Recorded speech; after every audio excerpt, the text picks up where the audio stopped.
सरदे rice, सरदे आई हकल,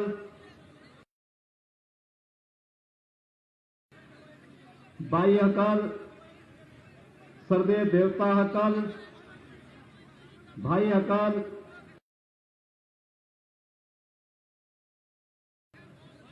मोर हेवा ग्रहण करीबो आरु लोगोते आगंतुक रोगाली बिहुर ओ लोग ग्रहण करीबो मंच पर आसीन भारतीय जनता पार्टी के राष्ट्रीय महासचिव और माननीय सांसद श्री दिलीप सेकिया जी, जिलाध्यक्ष श्रीमान अनूप देव जी, होजाई विधानसभा क्षेत्र से लोकप्रिय प्रत्याशी श्रीमान रामकृष्ण घोष जी, लालडेंग विधानसभा क्षेत्र से प्रत्याशी श्री शिवू मिश्रा जी, भारतीय जनता पार्टी के स्टेट एग्जीक्यूटिव मेंबर श्री उत्तम दास जी, समीर चक्रवर्ती जी, अर्जुन मजूमदार जी, सुशील दत्त जी, रमाबाला देवी जी, मंडल के सभी अध्यक्षगण और भारी संख्या में उपस्थित होजाई विधानसभा क्षेत्र से जुड़े हुए मेरे सभी भाइयों बहनों, मैं रामकृष्ण की धरती से आपके इस पावन धरती पर उपस्थित हुआ हूं। मैं सबसे पहले आदिशक्ति मां भगवती कामाख्या कि इस पावन धरती को नमन करते हुए आप सबका हृदय से अभिनंदन करता हूं। भाइयों बहनों, महाबाहु ब्रह्मपुत्र को नमन करता हूं।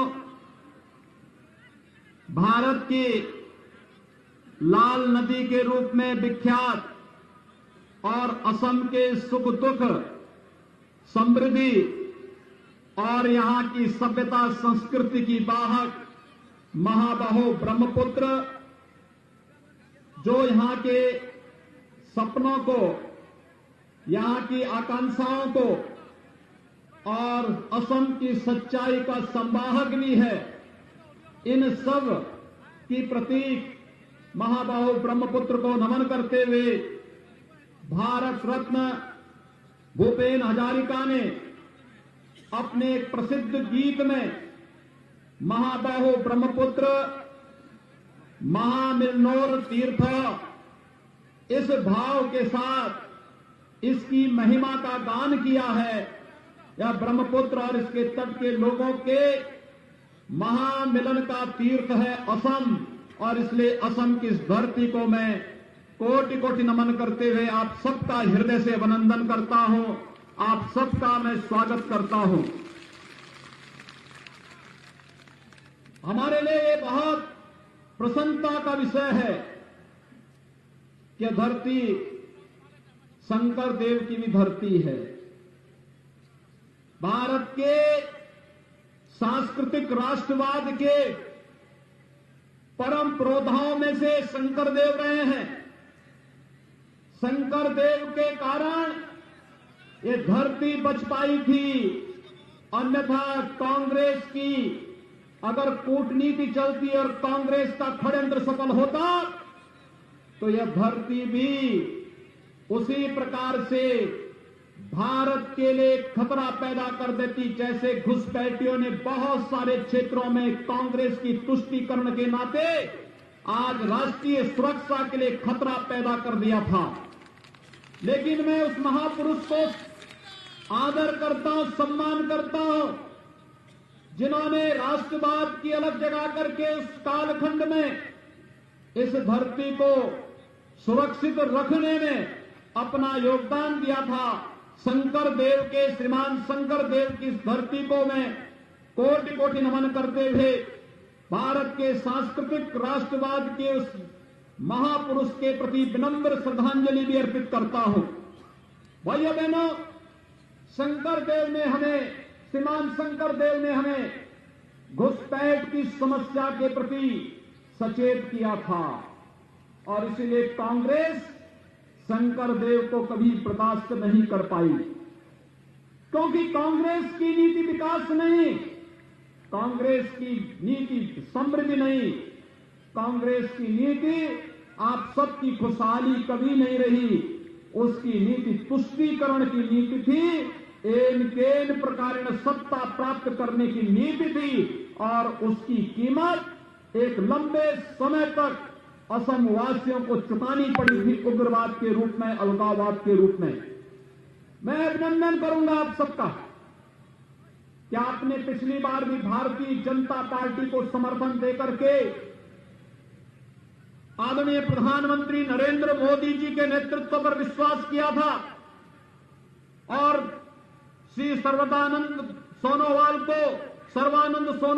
को असम का मुख्यमंत्री बनाया।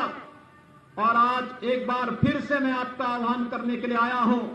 मैं आपका असम वासियों का अभिनंदन करता हूं कि लोकसभा चुनाव में आपने फिर से प्रधानमंत्री मोदी जी पर विश्वास किया और भारतीय जनता पार्टी को असम वासियों ने भारी समर्थन देकर के अपना योगदान दिया और आज प्रधानमंत्री मोदी जी देश के अंदर भारत को एक यशस्वी नेतृत्व प्रदान कर रहे हैं।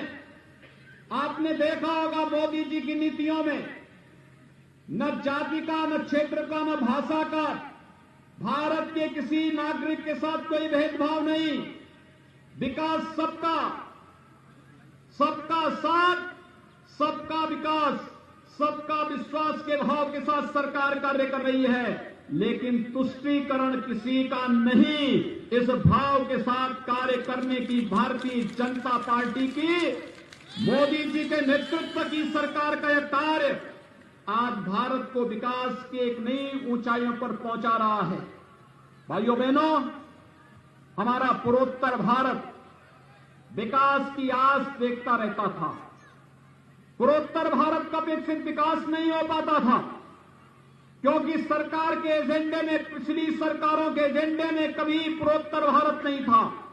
लेकिन प्रधानमंत्री मोदी जी ने लुक ईस्ट नीति को ही लागू नहीं किया, बल्कि लुक एक्ट ईस्ट नीति के तहत प्रत्येक मंत्री के लिए कार्यकारी क्या उस सप्ताह में एक दिन कम से कम वह पूर्वोत्तर के राज्यों में बिताएगा और अपने विभाग के, अपने मंत्रालय की नीतियों की समीक्षा करेगा, जमीन पर जाएगा, गरीबों को शासन की योजनाओं का लाभ कितना मिल रहा है और नागरिकों को कितना मिल रहा है, इसका अवलोकन करेगा और फिर उसकी स्वयं समीक्षा प्रधानमंत्री मोदी जी के द्वारा किया जा रहा है।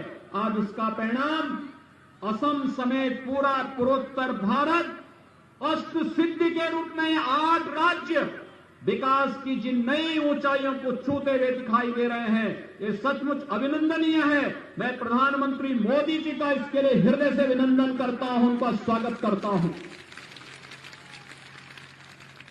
भाइयों बहनों, जब यशस्वी नेतृत्व किसी देश को प्राप्त होता है तो हर एक क्षेत्र में देश को यशस्वी नेतृत्व प्रदान करता है। विगत 1 वर्ष पूरी दुनिया के लिए, पूरे भारत के लिए कोरोना की महामारी के रहे हैं। आपने देखा होगा कोरोना महामारी के कारण प्रधानमंत्री मोदी जी के नेतृत्व में जो पूरे देश के अंदर एक विश्वास जागृत हुआ, गरीबों को मुफ्त में खाद्यान्न उपलब्ध कराना प्रधानमंत्री कल्याण गरीब पैकेज के माध्यम से और आत्मनिर्भर भारत की जिस परिकल्पना को साकार किया है प्रधानमंत्री मोदी जी ने, आज वह एक नए भारत, भव्य भारत की तस्वीर हम सबके सामने प्रस्तुत करता है, जो वह भारत दुनिया की एक महाताकत बनने की ओर अग्रसर है। आपने भाइयों बहनों अभी हाल ही में अमेरिका के राष्ट्रपति बाइडेन के वह वक्तव्य सुना होगा जिसमें उन्होंने प्रधानमंत्री मोदी जी का अभिनंदन किया है जिसमें उन्होंने कहा है कि भले ही कोरोना से प्रबंधन किसका कैसा रहा यह समय बताएगा, लेकिन प्रधानमंत्री मोदी जी के प्रबंधन का लोहा दुनिया ने माना है। और यही नहीं, अपने देश के नागरिकों के लिए 2 वैक्सीन एक साथ देने का कार्य भी प्रधानमंत्री मोदी जी ने किया। और न केवल भारत को बल्कि भारत के मित्र देशों को बचाने का कार्य भी भारत के कोरोना वैक्सीन के माध्यम से प्रधानमंत्री मोदी जी ने किया है। भाइयों बहनों, आज एक बार फिर से हम सबको मोदी जी के नेतृत्व में जैसे कोरोना प्रबंधन का बेहतरीन कार्य भारत के अंदर हुआ है, वैसे ही हम लोगों को एक बार फिर से न केवल कोरोना के खिलाफ इस लड़ाई को जीत के अंतिम लक्ष्य तक पहुंचाना है, बल्कि कोरोना के खिलाफ जैसे विजयी असम के लोग बने हैं, ऐसे ही इस चुनाव में भी, विधानसभा के चुनाव में भी हम सबको भारतीय जनता पार्टी के नेतृत्व में, प्रधानमंत्री नरेंद्र मोदी जी के नेतृत्व में जो कार्य पूरे देश के अंदर चल रहे हैं, डबल इंजन की सरकार के लिए असम के अंदर भारतीय जनता पार्टी आवश्यक है। यही आह्वान करने के लिए आज मैं आप सबके बीच में यहां पर उपस्थित हुआ हूं। भाइयों बहनों, मेरे लिए यह धरती इसलिए भी अत्यंत पूज्य है क्योंकि इस धरती ने महान साहित्यकार दिए हैं। पद्मकांत नाथ इसी धरती में पैदा हुए थे। असमी साहित्य के महान साहित्यकार थे। डॉक्टर सर्बानंद देव गोस्वामी और खेल जगत से जुड़े हुए कमल दत्त होजाई भी इसी धरती पर पैदा हुए थे। हम सबको अपनी इन विभूतियों पर गौरव की अनुभूति करनी चाहिए। इन्होंने देश और दुनिया के अंदर न केवल होजाई का बल्कि असम के नाम को एक नई ऊंचाई देने का कार्य किया था। और इन विभूतियों के कारण ही आज असम अपनी सभ्यता, अपनी संस्कृति, अपनी परंपरा, अपनी समृद्धि और यहां का नौजवान अपनी ऊर्जा और अपनी ओजस्विता के लिए देश और दुनिया में पूरे सम्मान के साथ आज उसे हर जगह सम्मान प्राप्त हो रहा है। इसके पीछे इस धरती पर पैदा होने वाले महापुरुषों का योगदान रहा है। और भाइयों बहनों, इसीलिए आज एक बार फिर से मैं आप सबका आह्वान करने के लिए आया हूं। यह देश वर्तमान में प्रधानमंत्री मोदी जी के नेतृत्व में जिस मजबूती के साथ आगे बढ़ रहा है, आपने देखा होगा विगत 6 वर्षों के दौरान प्रधानमंत्री मोदी जी के नेतृत्व में भारतीय जनता पार्टी की सरकार ने विकास की योजनाओं को हर एक नागरिक तक पहुंचाने में किसी प्रकार की कोई कोताही नहीं की। हमने किसी की जाति, किसी का मत, किसी का मजहब, किसी की क्षेत्र, किसी की भाषा को नहीं देखा। हमने तो कहा सबका साथ, सबका विकास। प्रधानमंत्री आवास सबको मिलेगा। उज्ज्वला योजना में रसोई गैस का कनेक्शन सबको प्राप्त होगा। उजाला योजना के अंतर्गत एलईडी बल्ब ये सबको प्राप्त होगा। सौभाग्य योजना के माध्यम से हर घर बिजली देने का काम होगा। और जल जीवन मिशन के अंतर्गत हर घर नल के माध्यम से सबको शुद्ध पेयजल की आपूर्ति करने का कार्य भी करेंगे। यह प्रधानमंत्री मोदी जी ने किया। आयुष्मान भारत के अंदर हर नागरिक को 5 लाख रुपए की स्वास्थ्य बीमा का कवर देने का कार्य भी करेंगे। और प्रधानमंत्री कृषि सिंचाई योजना के माध्यम से हर खेत को पानी पहुंचाने का कार्य भी करेंगे। ये प्रधानमंत्री मोदी जी की योजना का हिस्सा है। इसमें कहां जाती है, यहां पे कहां मत और मजहब की बात आती है? यहां पे तो विकास सबका, योजनाओं का लाभ सबको, एक नीति के तहत विकास की योजनाओं को घर घर, गांव गांव तक पहुंचाने का कार्य क्या करने का जो प्रयास हुआ है, आज भाइयों बहनों, वो हर एक क्षेत्र में देखने को मिल रहा है। लेकिन साथ साथ बड़े इंफ्रास्ट्रक्चर के कार्य होने चाहिए। कहीं हाईवे, कहीं रेलवे, कहीं एयरपोर्ट, कहीं आईआईटी, कहीं मेडिकल कॉलेज। और मुझे प्रसन्नता है इस होजाई विधानसभा क्षेत्र में भी एक नए मेडिकल कॉलेज के निर्माण की स्वीकृति को यहां के माननीय मुख्यमंत्री श्री सोनोवाल जी ने यहां के लिए स्वीकृत किया है। एम्स के निर्माण की कार्रवाई युद्ध स्तर पर आज देश के अलग अलग स्थानों पर प्रारंभ हुआ है। इंफ्रास्ट्रक्चर डेवलपमेंट के माध्यम से विकास की एक नई गति देने, परंपरागत उद्यम को बढ़ावा देने के लिए आत्मनिर्भर भारत, वोकल फॉर लोकल की परिकल्पना को प्रधानमंत्री मोदी जी ने भारत के नागरिकों को दिया। लेकिन साथ साथ भाइयों बहनों, आप याद करिए, हम कश्मीर के लिए लड़ा करते थे, कहा करते थे एक देश में 2 प्रधान 2 विधान 2 निशान नहीं चलेंगे, नहीं चलेंगे। 1952 में कांग्रेस ने तुष्टीकरण की नीति को पोषक करते हुए भारत के संविधान में धारा 370 डाल करके कश्मीर को आतंकवाद के हवाले कर दिया था और बंगाल की धरती पर पैदा होने वाले डॉक्टर श्यामा प्रसाद मुखर्जी ने तब उद्घोष किया था, एक देश में 2 प्रधान 2 निशान और 2 विधान नहीं चलेंगे। डॉक्टर श्यामा प्रसाद मुखर्जी के सपने को साकार किया है प्रधानमंत्री मोदी जी ने और गृह मंत्री अमित शाह जी ने। कश्मीर में धारा 370 को समाप्त करके आतंकवाद की ताबूत पर अंतिम कील ठोकने का कार्य भी किसी ने किया, प्रधानमंत्री मोदी जी ने किया है। आज भाइयों बहनों, होजाई के लोग भी, अगर होजाई का नौजवान भी अगर चाहेगा, कश्मीर में जाकर के जमीन खरीद सकता है, वहां निवास कर सकता है, कोई आपको रोक नहीं सकता है। लेकिन कांग्रेस ने पाबंदी लगाई थी कि होजाई या असम का नागरिक जम्मू कश्मीर में जमीन नहीं खरीद सकता। और तो और, मैं जब भी जाता हूं, आज प्रातःकाल मुझे मां कामाख्या का दर्शन करने का सौभाग्य प्राप्त हुआ था। मैं जैसे ही मंदिर परिसर में पहुंचा, मैंने वहां प्रणाम किया, तब तक मुझे चारों ओर से एक नारा सुनने को मिला। मां कामाख्या देवी के प्रति लोगों के मन में अपार श्रद्धा का भाव है। पूरा देश बड़ी श्रद्धा के साथ यहां पर आकर के मां का अनुष्ठान करता है, उनसे शक्ति अर्जित करता है।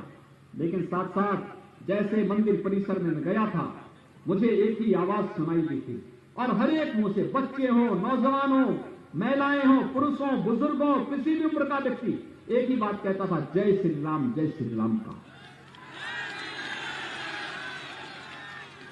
भाइयों बहनों, ये हमारा एक संबोधन है।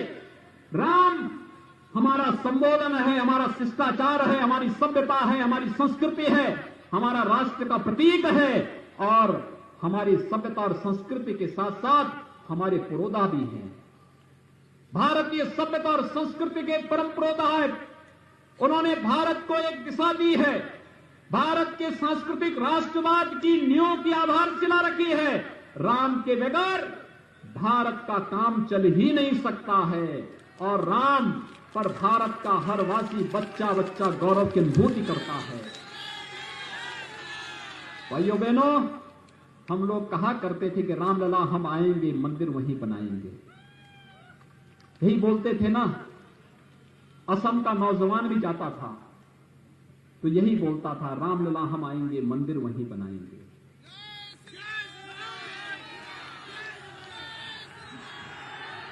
लेकिन इस सपने को साकार किया है, इस सपने को भी साकार किया है प्रधानमंत्री मोदी जी के नेतृत्व में।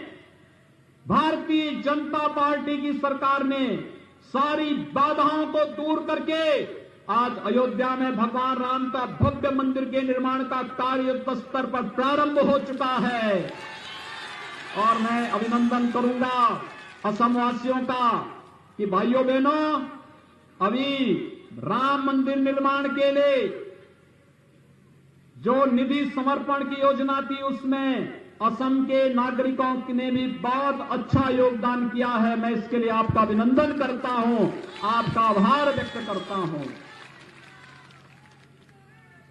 आपके द्वारा दिए गए समर्पण से भगवान राम का भव्य मंदिर बनेगा, भारत माता का ऐसा भव्य मंदिर बनेगा जो नए भारत की नई तस्वीर दुनिया के सामने रखेगा।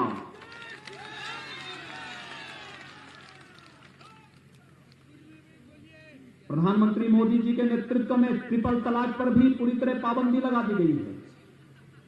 अब 3 तलाक कह करके कोई नारी गरिमा के साथ ठेस नहीं पहुंचा सकता है।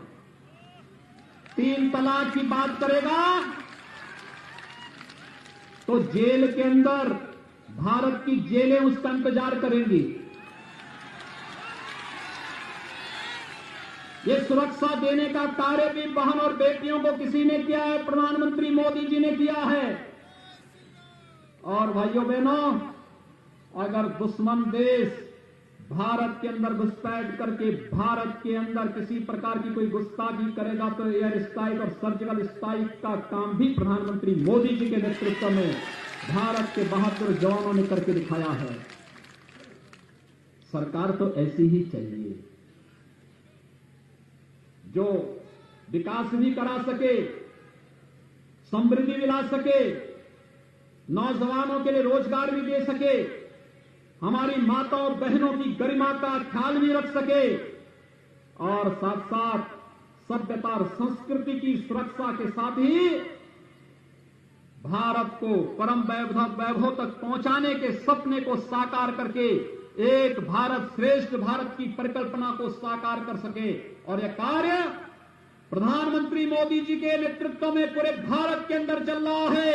असम के अंदर सर्बानंद सोनोवाल जी के नेतृत्व में यह कार्य भारतीय जनता पार्टी की सरकार ने पिछले 5 वर्षों के अंदर किया है और अगले 5 वर्ष के लिए आप सबका समर्थन और सहयोग प्राप्त करने के लिए एक बार फिर से हम सब आपके बीच में यहां पर उपस्थित हुए हैं।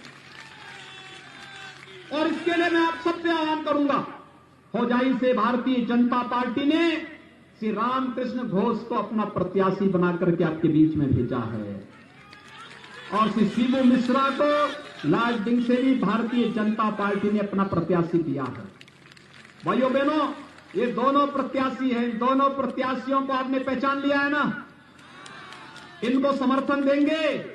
मेरे साथ हाथ उठा करके बोलेंगे, दोनों हाथ उठा करके, जहां तक मेरी आवाज जा रही है दोनों हाथ उठाएंगे, बोले जय जय श्री राम, जय जय श्री राम, जय जय श्री राम। कमल चुनाव चिन्ह पर भारतीय जनता पार्टी के समर्थन में भारतीय जनता पार्टी के प्रत्याशियों को भारी बहुमत से विजयी बनाने की अपील करते हुए मैं आप सबका अभिनंदन करता हूं। धन्यवाद। जय श्री राम।